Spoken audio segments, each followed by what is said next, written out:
Fala pessoal, meu nome é Anderson Valfrides e sejam bem-vindos a mais um vídeo aqui no canal. Hoje vamos discutir e estudar um pouco mais sobre a proclamação. E qual proclamação é essa? A proclamação do bicentenário ao mundo, que fala sobre a restauração do Evangelho restaurado de Jesus Cristo. Então, hoje a gente vai estudar cada parágrafo, porque essa proclamação foi lida em 2020 pelo presidente Nelson. E é uma proclamação que os membros talvez não estejam tão acostumados a estudar, a saber o que ela fala, como a gente tem com a proclamação ao mundo, né, falando sobre a família. Então, vamos destrinchar um pouco ela para entender o que ela fala, por que ela é importante para nós. Vamos lá. No primeiro parágrafo, ele já começa falando: solenemente proclamamos que Deus ama seus filhos de todas as nações do mundo. E aí já começa muito interessante. Por quê? A gente pensa, nossa, vai falar da restauração, vai falar sobre Joseph, sobre a igreja, sobre o sacerdócio. Sim, isso é importante, mas mais importante que isso é saber que Deus ama seus filhos de todas as nações do mundo. É interessante que tem nações que a gente pensa que todo mundo conhece Cristo, mas não é bem assim, né? Quando eu escrevia como missionário no Japão, às vezes batendo porta, conversando com as pessoas, perguntava, sabe quem que é Jesus Cristo? E a pessoa, não, sabe, Jesus Cristo, já viu a estátua de Jesus Cristo, Rio de Janeiro, Jesus Cristo? Não, nome Jesus Cristo, sabe quem que é Jesus Cristo? Não, não sabia. Eu ficava, gente, como é que pode alguém não saber quem que é Jesus Cristo? Quem que é Cristo? Quem que é o Salvador? Então, é importante lembrar, de novo, Deus ama seus filhos de todas as nações do mundo. Isso é importante.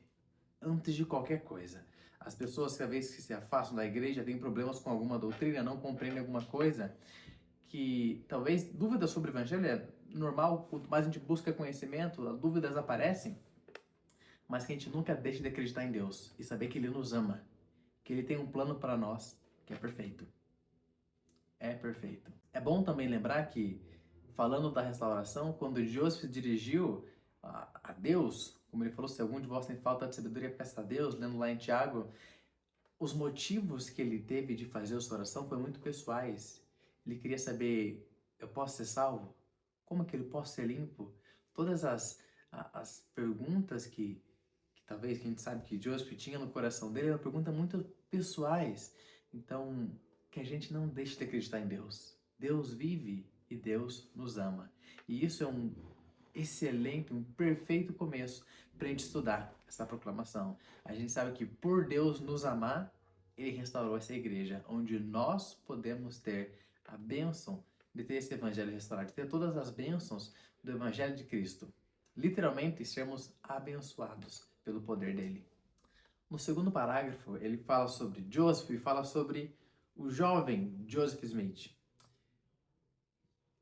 As pessoas, às vezes, subestimam muito o poder de um jovem, a capacidade de um jovem, o potencial de um jovem de fazer muitas coisas. E que não seja assim. Quando a gente olhar para um jovem, que a gente pense sempre, não sempre, mas que a gente pense em Joseph, daquele rapaz sem instrução, sem conhecimento, mas com um desejo de ser melhor, com um desejo de fazer a vontade de Deus. Então que a gente possa ajudar os jovens a terem esse mesmo desejo, porque a gente sabe que se a gente coloca Deus em primeiro lugar, todas as outras coisas serão acrescentadas. Então não subestime um jovem, não coloque um jovem para baixo, mas ajude ele a ter esse desejo de saber quem é Deus e quem é o Salvador dele e de todos nós. E continuando, diz que ele dirigiu-se a um bosque perto de sua casa. E isso me chamou a atenção porque, de modo geral, eu e minha esposa, a gente gosta de viajar bastante, a Júlia.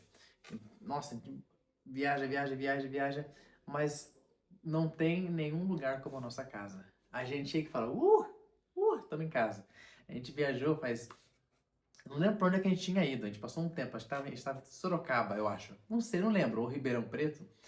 E a gente voltou para São Paulo, que a gente mora em São Paulo agora.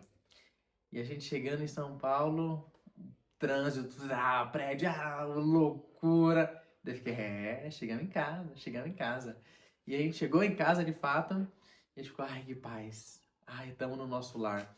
Então, que a nossa casa seja literalmente um refúgio das coisas do mundo, das maldades do mundo, das coisas que acontecem lá fora, que a gente sinta paz quando está em casa. E talvez se não é a sua casa, talvez você mora na casa dos seus pais, na casa de alguém, que você tenha, se puder, um espaço dentro da sua casa para sentir paz. Talvez seja o banheiro, onde você pode ficar sozinho, talvez o seu quarto, mas lembra que Joseph tinha um local, vamos dizer aqui perto da casa, não era nem dentro da casa, porque ele tinha muitos irmãos, mas perto da casa.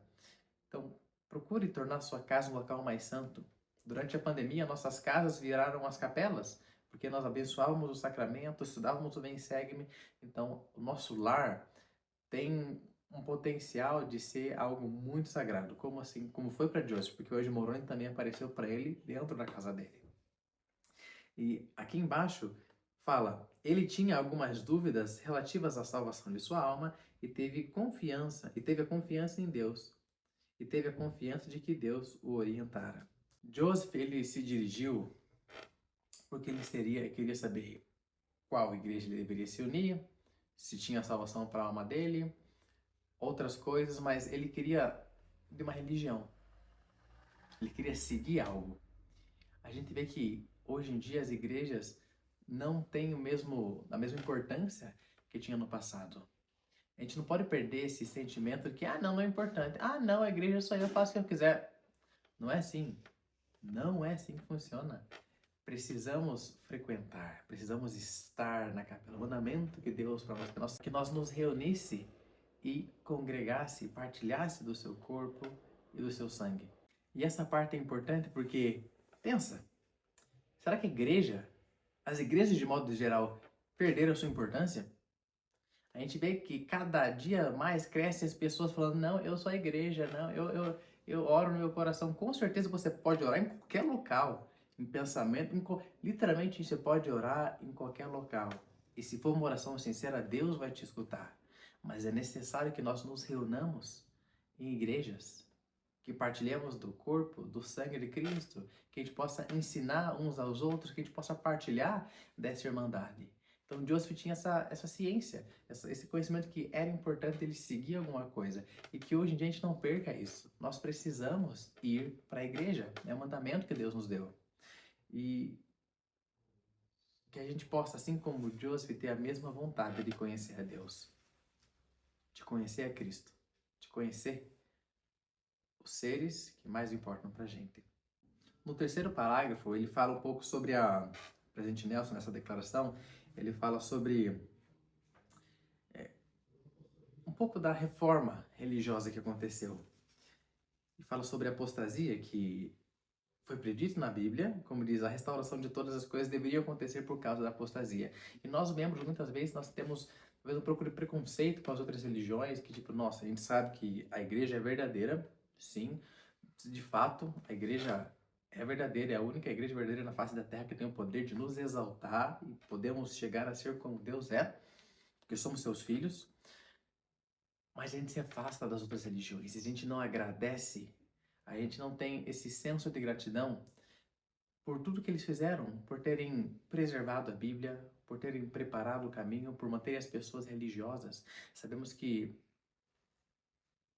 apontar para Deus, ter esse desejo de religião é algo importante, é algo necessário. Então a gente não pode julgar as pessoas porque elas estão em outra religião. A gente tem que fazer o quê? Apoiar, porque o próprio direito religioso, a liberdade religiosa que eu tenho, é a mesma liberdade religiosa que as outras pessoas têm. Então que a gente não ataque nenhuma outra religião. Porque, de modo geral, todas são importantes, todas são necessárias. Mas a gente sabe que só há uma verdadeira. E outra, um ponto muito importante agora, a gente chama Joseph de profeta da restauração. E de fato ele foi, o profeta que encabeçou essa última dispensação. Mas a gente não deveria agradecer somente a ele. Porque olha que fala aqui nesse quarto parágrafo. Declaramos que sobre a direção do Pai e do Filho, ou seja, a restauração da igreja de Cristo, então é a igreja dele. Quem ajudou? Pai, nosso Deus, nosso Pai Celestial, e o Filho, Jesus Cristo. Os dois também ajudaram na restauração. Também vieram instruir Joseph e outros mensageiros celestiais a restabelecer a igreja de Cristo, como João Batista, ou seja, João Batista também nos ajudou a restaurar a igreja. Lá embaixo, mais no parágrafo, fala: 3 dos primeiros dos 12 apóstolos, Pedro, Tiago e João, também vieram para ajudar a restaurar. E também outros, como Elias, o profeta Elias, também Moisés e vários outros profetas vieram a ajudar nessa restauração de todas as coisas. Então, quando a gente pensar na restauração da igreja, com certeza Joseph foi a pessoa aqui na terra que encabeçou, levou o evangelho, mas teve várias outras pessoas que ajudaram, que viveram, que tinham essas chaves, essa autoridade do poder de Deus. Então, quando a gente pensa em restauração, que a gente pense em tudo isso. E não somente neles, mas também nos dias de hoje. O presidente Nelson falou que a restauração ainda continua. Então, o profeta Nelson também é uma pessoa que ajuda a fazer com que a igreja continue a ser restaurada nos dias de hoje. Nesse próximo parágrafo, ele fala sobre o livro de Mórmon, que Joseph Smith foi chamado para traduzir pelo dom e poder de Deus. Olha o que fala. O livro ensina sobre o propósito da vida e explica a doutrina de Cristo. Imagine se tivesse um manual para a mortalidade, para as coisas que acontecem aqui na nossa vida. O livro de Mórmon é um manual para a mortalidade. Seguindo os preceitos que tem no livro de Mórmon, um homem pode se aproximar mais de Deus do que seguindo de qualquer outro livro. Somente quando a gente lê e segue os princípios, os preceitos que tem no livro de Mórmon. Então, o livro de Mórmon é esse tipo de livro. E quando a gente pensa, nossa, mas será que o livro de Mórmon realmente fala sobre Cristo? Ah, será que o livro de Mórmon, será que os Mórmons são cristãos? Que a gente tira um pouco essa imagem na cabeça e pense ao contrário. Em vez de pensar, será que o livro de Mórmon fala sobre Cristo? Que quando a gente estudar, a gente pense, o livro de Mórmon realmente funciona em me ensinar sobre Cristo? Nossa, e só se ele fala. Mas o que eu tenho aprendido sobre Jesus Cristo ao estudar o livro de Mórmon? E ele fala, sendo um companheiro da Bíblia, como um livro de escrituras. O livro de Mórmon é um companheiro, não um competidor com a Bíblia. Eles juntos se unem para declarar a verdade pura de que Deus é o nosso Pai Celestial, Jesus Cristo é o Filho de Deus, o nosso Salvador. Essa proclamação continua falando agora sobre a organização da Igreja de Cristo. Ela fala aqui sobre 6 de abril de 1830, quando começou, de fato, a Igreja restaurada aqui na Terra. E lá no final desse parágrafo, ele fala que recebemos o Espírito Santo e as ordenanças de salvação e a obtermos alegria duradoura. Lembra do discurso de Elder Keeran, o novo apóstolo, que ele fala que nós fazemos parte da Igreja da Alegria? Então, de fato, assim como Nefe falou, né, que Adão caiu para que os homens existissem, os homens existem para que tenham alegria, essa igreja nos traz alegria, ou pelo menos devia trazer. Se nós não sentimos alegria, tem alguma coisa errada, porque desde o princípio do mundo até sempre a igreja existe. Nós estamos aqui, Adão caiu para que nós tenhamos alegria. A igreja de Jesus Cristo dos Santos dos Últimos Dias é, sim, um instrumento de Deus para fazer com que nós tenhamos alegria nessa vida. Não uma alegria falsa, que passa, mas alegria verdadeira. E com essa alegria, ele diz que com alegria declaramos que a restauração prometida segue adiante por meio de revelação contínua. E não tem como ter restauração contínua sem revelação contínua. A gente tem que ser muito grato pelas revelações que temos recebido, principalmente agora do nosso profeta atual, do presidente Nelson, que tem realizado muitas mudanças e muitas coisas através de revelação que ele tem recebido de Deus. Nós estamos vivendo nessa época, literalmente vendo Deus falando com nós, com o povo dele, através do profeta. Deus continua a revelar mais coisas e restaurar a igreja nesses últimos dias. E ele cita uma escritura em Efésios que diz que a terra jamais seria a mesma à medida que Deus congregar em Cristo todas as coisas. Então, que a gente busque nas coisas ao redor do mundo, quando a gente for ler um livro, ver algum princípio, congrega em Cristo e faz essas junções. Quando a gente assistir um filme, fala, nossa, isso aqui fala essa doutrina. Faz essas ligações para que a gente também possa congregar todas as coisas em Cristo. E aí chega o último parágrafo. Depois de tudo isso que ele fala, Ele começa dizendo, com reverência e gratidão, como apóstolos dele.